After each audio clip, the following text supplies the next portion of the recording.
The Georgia heat of that late Saturday afternoon was the kind that settled deep in your bones.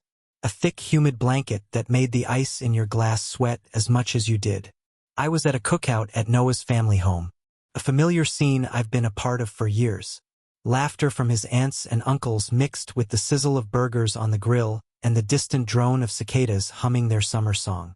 I was leaning against the deck railing, nursing a cold beer, just watching the comfortable chaos unfold. Noah was my best friend, the kind of brother you choose for yourself, and his family had always treated me like one of their own. His mother, Lila, was usually the calm center of these gatherings, a graceful whirlwind, making sure everyone had a plate and a drink. I'd never given her much thought beyond her being Noah's mom. She was attractive, sure, with a warmth that seemed to radiate from her, probably in her early 40s, but with a timeless quality that made age seem irrelevant. To me, she was just a permanent, reassuring fixture in my friend's life. That was all. Nothing more complex than that. The afternoon started to bleed into evening, the sky turning a soft shade of orange and purple. I needed to use the restroom, so I excused myself from a conversation about college football and slipped through the sliding glass door into the cool, quiet house. The sudden blast of air conditioning was a welcome relief from the sweltering yard. As I was drying my hands, I heard the sliding door shut behind me. I figured it was another guest. But when I stepped out of the bathroom, I saw her. It was Lila. She was standing in the hallway, having just closed the door that led back out to the deck. The noise from the party was instantly muffled, reduced to a faint, happy murmur. The space between us suddenly felt charged and intensely private. She wasn't looking at me with the easy maternal smile she wore outside. This was something different, more direct and unreadable. I felt a knot tighten in my stomach, an immediate sense of unease that I couldn't place. "Hey, Jasper," she said, her voice softer than it was in the noisy yard. Taking a break from the madness, her smile was there, but it didn't quite reach her eyes. I found myself unsure of where to look, my gaze flicking from her face to the closed door and back again. "Yeah, just needed a minute," I managed, my voice sounding a bit strange. I gestured vaguely back toward the party. "It's getting lively out there." She let out a small, quiet laugh, a sound that was entirely different from her boisterous outdoor laugh. She brushed a stray strand of blonde hair from her forehead. "Tell me about it," she said, her tone almost conspiratorial. "Sometimes I just need to escape my own party." I hesitated, not knowing if I was supposed to leave or stay. Felt like I was intruding on a private moment. Yet she was the one who had closed the door. She wasn't a stranger, but this felt unfamiliar, like I was seeing a side of her I never knew existed. I had only ever seen her as the capable, composed matriarch. I never imagined feeling this strange magnetic pull in her presence. We stood there for a moment in the quiet hallway, the low hum of the refrigerator, the only sound. She finally broke the silence. "Come on, let me get you a real drink." "Not that beer you've been nursing," she said, gesturing toward the living room. I found myself nodding before I'd even processed the invitation. I followed her into the living room and she poured me a small glass of whiskey. The conversation at first was light about my classes and Noah's latest antics, but as we sat there, I felt the atmosphere shift. She began to speak about her own life, about how days could blend into one another, how you could be surrounded by people you love and still feel profoundly alone. It was a startlingly honest admission. For a few minutes, the woman sitting across from me wasn't my best friend's mother. She was just Lila, a person sharing a moment of genuine, unexpected vulnerability with me. And the way she looked at me with an intensity that seemed to search for something suggested she was interested in more than just polite small talk. That's when my perception of her began to fundamentally change. I started to see the person underneath the role she played so well. There was a depth to her, a story that wasn't just about being a wife and a mother. She smiled then, a soft, enigmatic expression that made my chest feel tight. "Jasper, you've really grown into a man," she said, her voice a low murmur. "It's hard to wrap my head around. I remember when you and Noah were just little boys tearing through this house. I didn't know how to respond, so I just gave a slight awkward nod. A new kind of energy was crackling between us. Something unsaid but impossible to ignore. I could feel it. A subtle spark. A quiet tension that I didn't understand the meaning of. All I knew was that I had no desire to go back outside just yet. She stood up and walked toward the kitchen, and I found myself following her as if pulled by an invisible string. As she passed, I caught the faint, pleasant scent of her perfume, something floral and clean.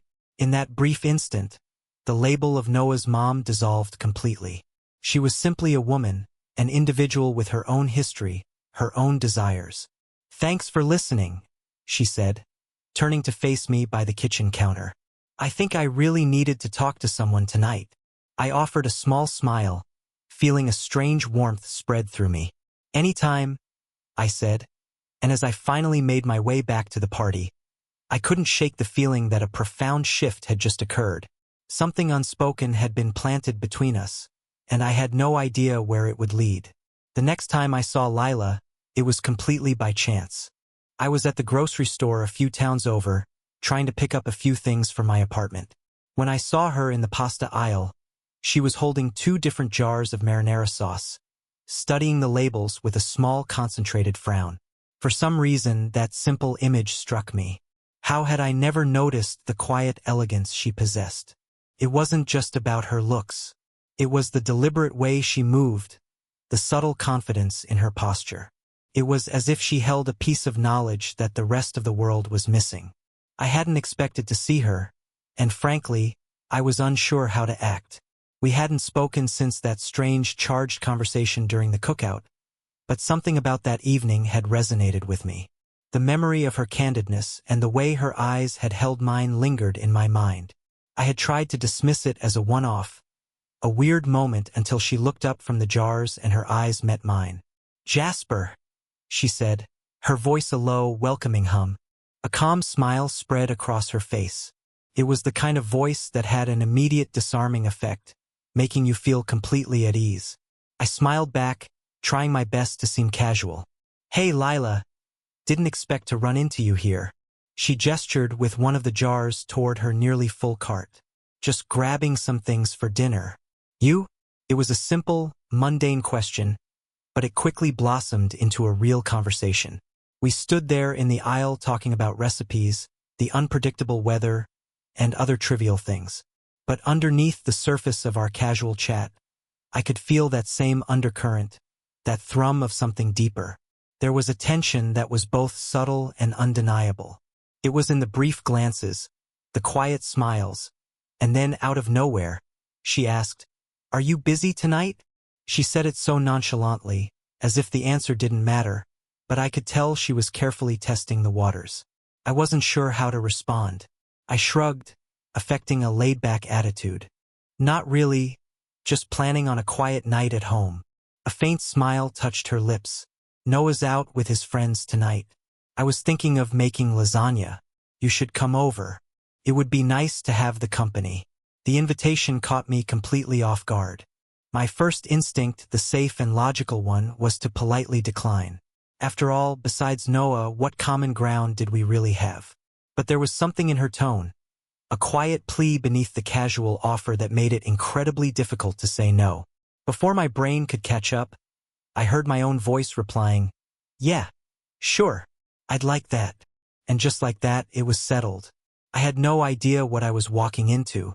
Later that evening, as I drove to her house, a nervous energy buzzed in my chest. It was a familiar route, but tonight it felt different, as if I were about to cross a threshold into uncharted territory. When I arrived, the house felt as warm and welcoming as it always had. The rich aroma of garlic and simmering tomatoes filled the air, wrapping the space in a comforting embrace that felt almost too intimate. Lila was in the kitchen, humming softly to herself as she stirred a pot on the stove. I stood in the doorway for a second just watching her. And in that moment, it hit me. The woman before me didn't feel like the Lila I had known for years. She looked the same, but there was a new openness about her, an unguarded quality I had never seen before.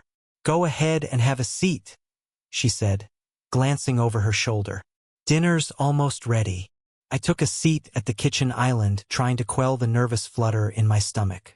She moved around the kitchen with an easy grace, a sense of belonging that was absolute.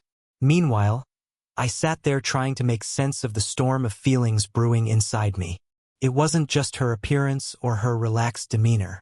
It was the way she made me feel seen, as if I were more than just her son's friend. We ate, and the conversation flowed effortlessly. There were no awkward pauses or forced attempts at small talk.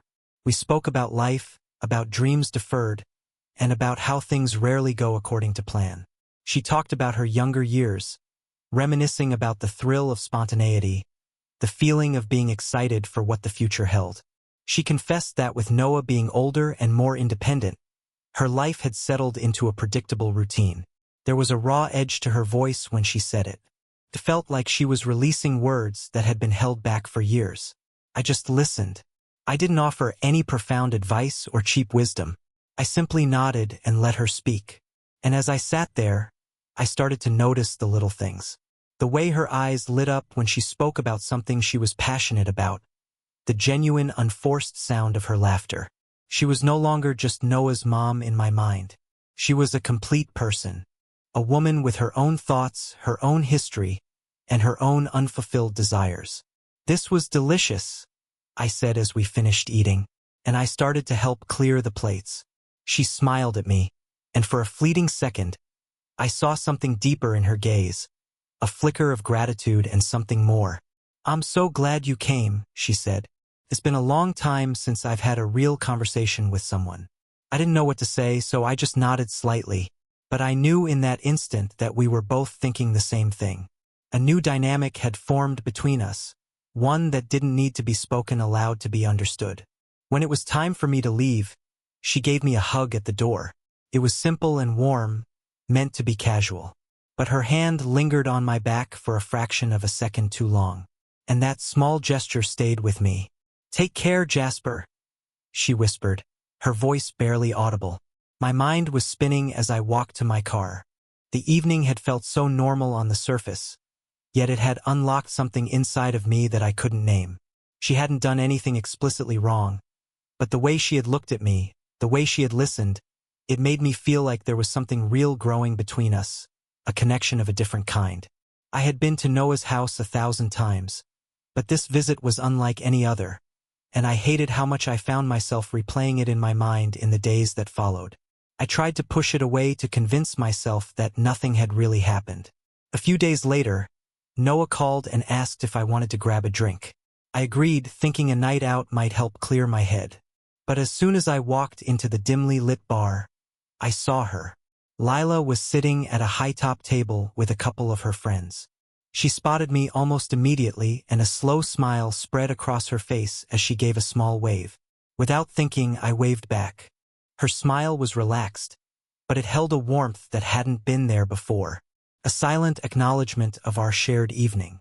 That unspoken thing between us made my stomach do a slow, nervous flip. "Jasper," she said as I approached their table. "I didn't expect to see you out tonight." I shrugged, trying to project an air of nonchalance. "Just meeting up with Noah.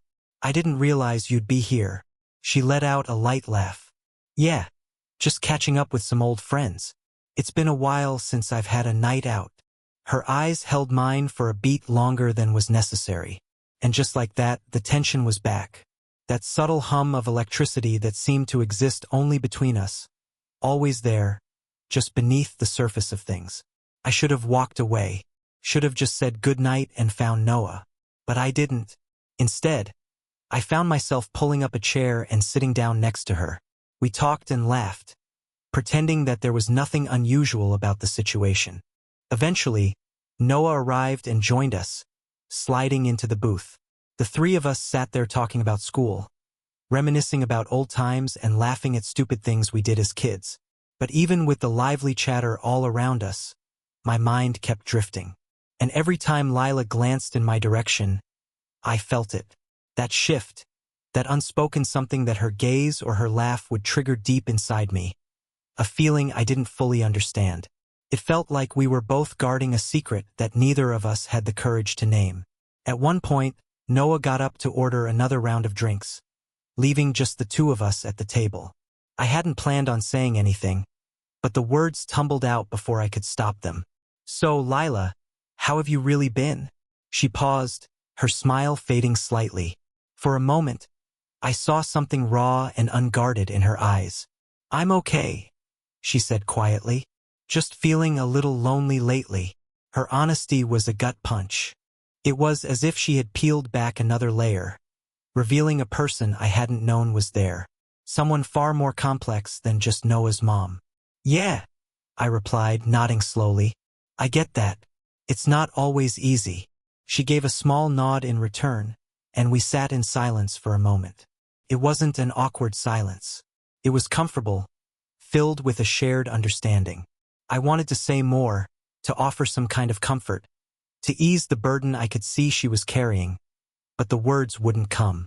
So, I just looked at her, wondering if she meant it in a general sense, or if she was hinting at something deeper. Noah returned with our drinks, and the moment passed, but something inside me had shifted.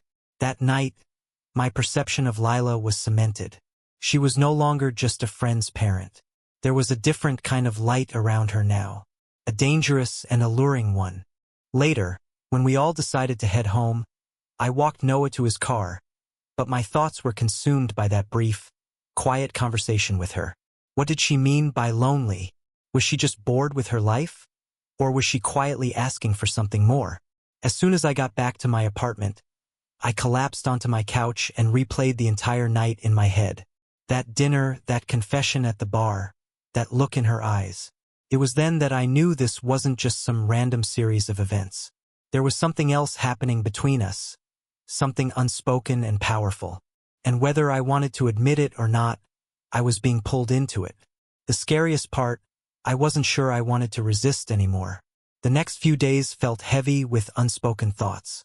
I couldn't stop thinking about the bar, about the way Lila had opened up to me, her quiet admission of loneliness, the way her gaze had lingered on mine as if searching for an answer. There was a weight in the air between us now, presence I couldn't shake. No matter how hard I tried, I kept telling myself it was nothing, that I was reading too much into a few isolated moments.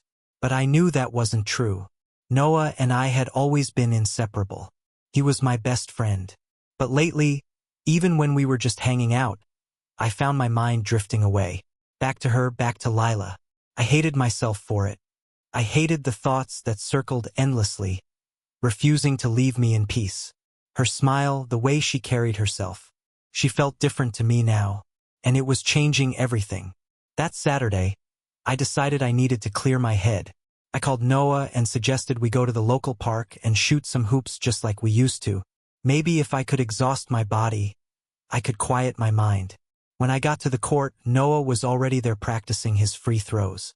He looked up and grinned when he saw me. "About time you showed up," he joked, tossing me the ball. I forced a smile, mumbling something about getting held up. We played hard for the next hour.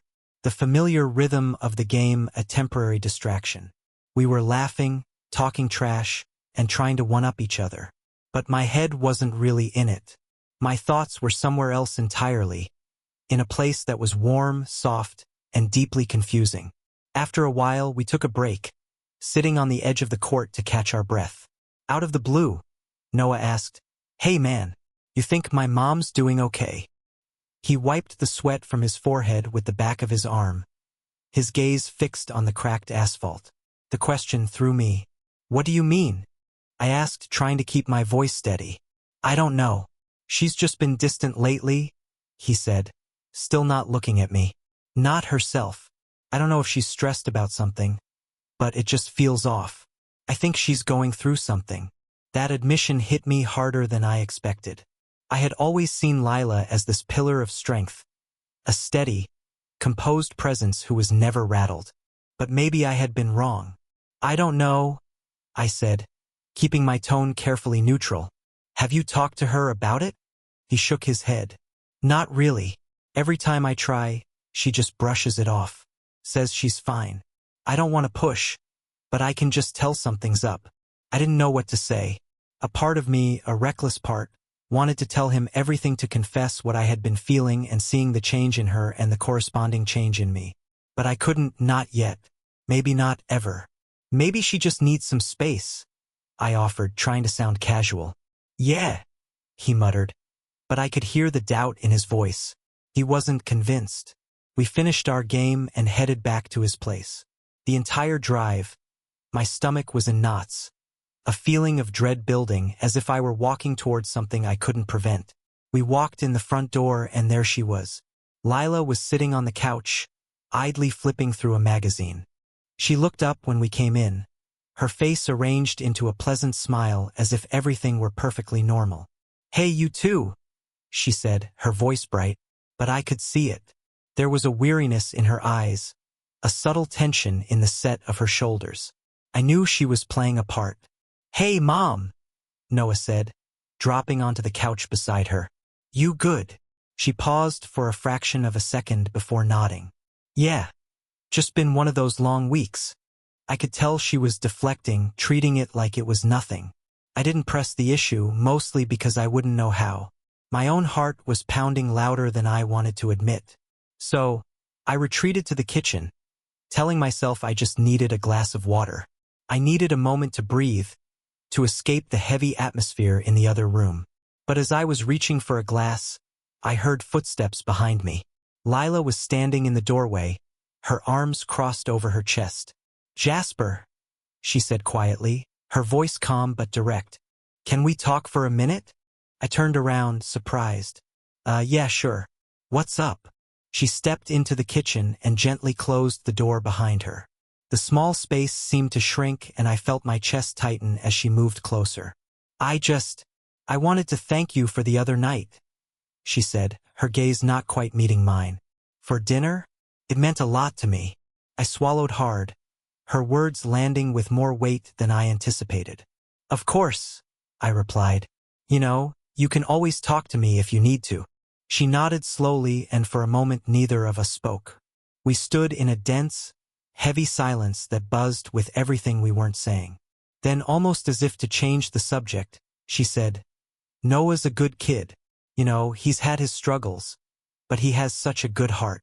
I nodded again, unsure of where this was going, but her gaze stayed on me for a second too long. That same spark I'd felt before was back, humming between us like a high-tension wire. "Yeah," I said softly. "He really does." She smiled, but there was something else in that smile, something I couldn't quite decipher. I wondered if she was thinking what I was thinking, and for a split second I considered asking her. I almost asked what was happening here between us, but I held my tongue. I just stood there caught in the quiet with her, wondering what the next move was. Finally, she broke the spell with a quiet, "Thank you again, Jasper." "Anytime," I replied, but even as I said it, I knew the word had taken on a new meaning. A week passed since that conversation in the kitchen. It hadn't been dramatic or explosive, but it stayed with me, replaying in my mind. Every time I saw Lila after that, the air between us felt different, charged with a new electricity. I couldn't be sure if she felt it, too, or if I was just projecting my own complicated feelings onto our interactions. Either way, the dynamic had shifted and I couldn't ignore it. Noah and I continued to hang out like always. He would laugh and joke, trying to keep things normal, but it was no use. Every time Lila walked into the room, my eyes would follow her. I started noticing the smallest details. The way she tilted her head when she was listening intently, the way her eyes would meet mine for just a fraction of a second longer than necessary. It was subtle, almost imperceptible, but I saw it. I felt it. Then came Saturday. Noah had made plans to go out with his friends, which left me at their house, waiting for him to finish getting ready. It wasn't what I had planned, but I didn't mind. In truth, I needed the quiet. I needed space to try and sort through the chaos in my head, in my gut. I was sitting on the couch scrolling aimlessly through my phone when I heard her voice call out from the hallway. "Jasper." I looked up, surprised to see her standing there, her expression unreadable. "Hey," I said, trying to sound casual, but my heart had already started to race. She walked into the living room, paused for a moment, and then asked, "Can we talk?" That simple question made my stomach clench. Yeah, of course, I said, setting my phone aside. She came over and sat down on the couch next to me. We weren't touching, but the space between us felt infinitesimally small. The air grew heavier. The room felt smaller. I've been thinking a lot about our conversations lately, she began, her voice soft and careful. And I feel like I owe you an apology. I looked at her, completely blindsided. This was not where I thought this was going. I know I've been a little forward, she continued, explaining that she'd been dealing with some things personally and didn't mean to unload on me. I blinked, trying to read her expression. I mean, it's okay, I finally managed to say. You don't have to apologize for anything. She offered a warm smile at that, but something in her eyes told me she wasn't finished. There was more she needed to say. I appreciate that, she replied. But I think I might have crossed a line with you. My heart skipped a beat. This was it. This was the moment I had been both dreading and, if I was being honest with myself, secretly hoping for. I had no idea where it would lead, but I couldn't stop myself from hearing her out. What do you mean? I asked, my voice barely a whisper. Lila took a deep breath and looked down at her hands, which were nervously fiddling with the hem of her shirt. I think you know, she said gently. There's been something between us, Jasper, and I can't keep pretending it's not there. I froze. Her words hit me squarely in the chest. A physical impact that stole my breath. I had felt it, of course, but hearing her say it aloud made it real, tangible, and terrifying. I'm not trying to make things awkward, she continued, her voice just above a whisper. I don't know how to handle this, but I can't keep acting like nothing is happening. I stared at her, my mind racing in a dozen different directions. Every rational part of me was screaming that this was wrong, that I should get up and leave, that I shouldn't be here. And yet I didn't move. I don't want it to be weird either, I said, my voice shaking slightly as I tried to keep the situation from spiraling. But I honestly don't know what you want me to say. She met my gaze then, her eyes direct and unwavering. We sat in silence for what felt like an eternity. The quiet was thick, heavy with all the things we couldn't articulate. Then she reached out. Her hand brushed against mine, a touch so light it was barely there. But it sent an electric jolt through me. My breath hitched in my throat, and for a few seconds I couldn't move. This isn't just me being lonely, Jasper, she whispered, her eyes locked on mine. I don't know what this is, but I can't ignore it anymore, and I don't want to. A tidal wave of emotions crashed over me all at once. Guilt, intrigue, desire, fear. I was acutely aware of the risks of what could happen if anyone ever found out. But I was also aware of the undeniable connection between us. And a part of me, a growing part, didn't want it to stop. Are you sure? I asked, my voice trembling. I mean about whatever this is. She nodded, her fingers curling around mine, her grip firm and certain. I'm sure. And with that single whispered confirmation, the invisible line we had been so carefully dancing around was erased. We didn't say anything else.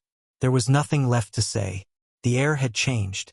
We had both acknowledged the shift, the immense weight of what we had just admitted to each other. Everything was different now. It's been a year since that night. An entire year of keeping a secret. A year of navigating the complexities of our everyday lives while carving out quiet, stolen moments for ourselves. In some ways, it feels like we've lived a whole lifetime in that hidden space. We didn't talk much about what we were. What had started that afternoon at the cookout in the quiet of the house had never faded. It had simply woven itself into the fabric of our lives. It felt strangely, unnervingly natural, but it was also fragile, a delicate thing we kept shielded from the world. We had an unspoken agreement from the beginning. Our happiness mattered, and that happiness was built on a foundation of trust, the kind that allowed us to be completely open with each other while remaining completely hidden from everyone else. We built our own private world, a small universe where only we existed. But the guilt never fully disappeared. Every time I was with Noah, a sharp pang would hit me, not because I thought he deserved to know. The truth would only destroy him, but because carrying a secret of this magnitude leaves its mark. Still, I never once questioned the decision we made. We both chose this. And no matter how complicated or messy things got, being with her always felt right. Lila and I saw each other when we could, which wasn't often. We never pushed our luck. We kept everything discreet, quiet, and out of sight. The hardest part was the performance. Noah would be there laughing and talking, completely oblivious. We would keep a careful distance, our hands to ourselves, acting as if we were nothing more than his mother and his best friend. But those small stolen moments, the quick meaningful glance across a room, the subtle smile that was meant only for me, the fleeting brush of our hands when no one was looking, they became our language. They were the threads that held us together. When we were alone in her house, we would sometimes talk about what might happen if the truth ever came out. We never had a solid plan, just vague hypotheticals and half-formed ideas. We didn't dwell on it for long. We chose to stay in the present, in the quiet, in-between spaces where we didn't have to explain ourselves to anyone, where we could just be. It was a quiet Saturday evening, almost exactly a year after our secret began. I was at Lila's house, sitting on the same couch where it all started. The house was peaceful. Noah was out with his girlfriend, so we had the place to ourselves again. This felt normal now, a comfortable routine that had once been so foreign. We had learned how to exist like this, quietly, carefully, and inextricably connected. We no longer needed to constantly analyze our feelings. The relationship had settled into something stable, something real. It was unconventional, certainly, but it had become something I couldn't imagine giving up. Lila sat beside me, looking as lovely as ever. But there was a new softness to her, an ease in her posture and a peace in her expression that hadn't been there before. It had taken time, but we had learned how to carry the weight of what we shared. We had grown into our secret. I had found a strange kind of peace in it. I had learned how to make it feel like home. "Do you ever think about how we got here?" she asked softly, her voice a warm, low murmur that broke the comfortable silence. I smiled and leaned back, sinking deeper into the cushions. "All the time," I admitted. "Honestly, I still can't believe we've made it this long without everything falling apart." I looked over at her. The old sense of disbelief now softened into something that felt a lot like gratitude. "It doesn't feel like a year," she murmured, resting her head on my shoulder. "It doesn't, does it? But at the same time, it feels like this was always where we were headed, like it was inevitable." I nodded slowly, my hand finding hers. "Yeah, it's weird," I said. "But it's all kind of weird. I never thought my life would look like this. But now that I'm here, I wouldn't change a thing." She tilted her head up, meeting my eyes with that same look that always seemed to make the world stand still. "Me neither," she replied gently. "For what it is, I think we've done a pretty good job. I'm glad we kept it to ourselves." Her voice was firm, certain. "It's ours. It belongs only to us." And she was right. That was the most important part. It wasn't for anyone else to understand or approve of. This was something we had built together quietly and carefully. "I'm happy," I said softly, giving her hand a gentle squeeze. "We're happy. That's what matters." We didn't say much after that. We didn't need to. We just sat there side by side, wrapped in a silence that needed no filling. The only sound was the soft ticking of the clock on the mantelpiece. A year had passed, a whole year of hiding in plain sight, and somehow we had made it work. We had kept the secret. We had protected what we had. And through it all, we had held on to the only thing that truly mattered, each other. As the evening wore on and the sky outside deepened to black, one thought crystallized in my mind. This was how I wanted things to be.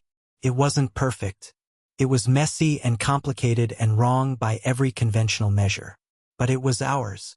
And for the first time in a long time, it felt like home.